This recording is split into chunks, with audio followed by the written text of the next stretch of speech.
glorified bank robberies of the 21st century. Glorified for centuries, bank robbers are often portrayed as a more refined class of criminal and often romanticized in movies and novels, perhaps a bit brainier, certainly more intriguing. Number 5.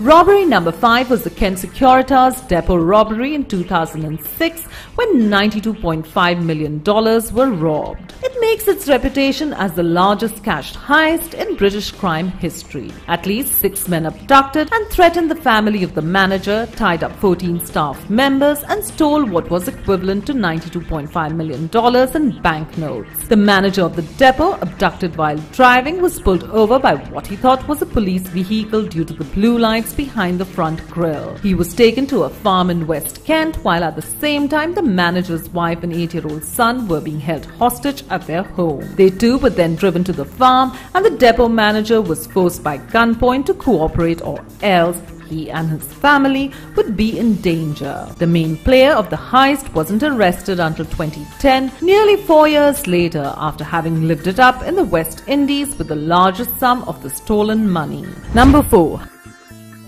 The Antwerp Diamond Center in Belgium houses 160 vaults in which diamond brokers leave their stones. In February of 2003, 123 of those vaults were emptied of $100 million worth of their contents by 4 people. It took 2 years to orchestrate the details, with the criminals renting an office space in the building in order to analyze the alarm system and to learn how to bypass it. They stole keys to the vaults and made copies. On the day of the break-in, they recorded over all of the security cameras. Antwerp police later caught them, but the $100 million worth of diamonds and other gems has never been found. For bypassing some of the world's most comprehensive security systems and for 2 years of meticulous planning, the Antwerp diamond heist ranks in at number 4. Number 3.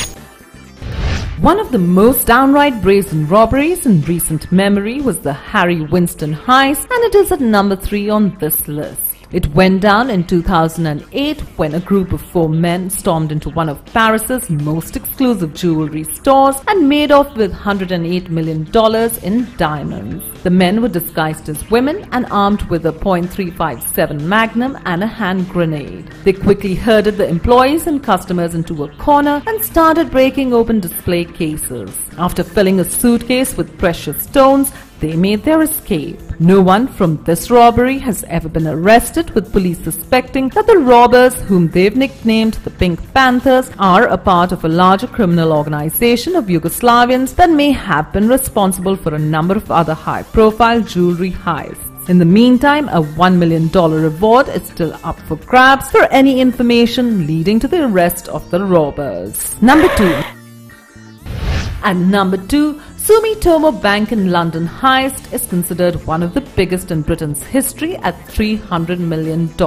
This heist took place at Sumitomo Bank in London in September 2007, but failed stupidly when experienced hackers made simple mistakes in the transfer form, not being familiar with the SWIFT system for transferring money internationally. After 23 unsuccessful attempts during the course of 2 days to wire the money, the fiasco unraveled, revealing 2 Belgian men and the security chief of the bank as the culprits. Chief of the bank, Kevin O'Donoghue, later explained that he had agreed to the heist after the master plan had already been formulated and his family was threatened. The plan almost worked after hackers used a USB memory stick to install keylogger software on workers' computers, to which they later downloaded usernames and passwords from both private and business accounts of the bank. After attempting various money transfers, all of which failed, the trio was tracked down and prosecuted. Number 1.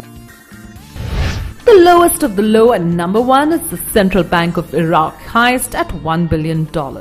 The most shocking bank robbery of the 21st century, based on the amount stolen and the complete brainless effort that it takes for a dictator to drain his own country's bank accounts. In March 2003, Saddam Hussein stole nearly $1 billion from the Central Bank of Iraq before the US began bombing in Baghdad. This is considered the largest bank heist in history, with approximately $650 million later found hidden in walls in Saddam Hussein's palace by US troops. It is believed that this was the bulk of the stolen money. Also in March, a handwritten note surfaced signed by Saddam ordering $920 million to be withdrawn and given to his son Qusay. Bank officials state that Qusay and another unidentified man oversaw the cash boxes of $100 bills being loaded into trucks during a 5-hour operation. Qusay was later killed by US troops in a firefight.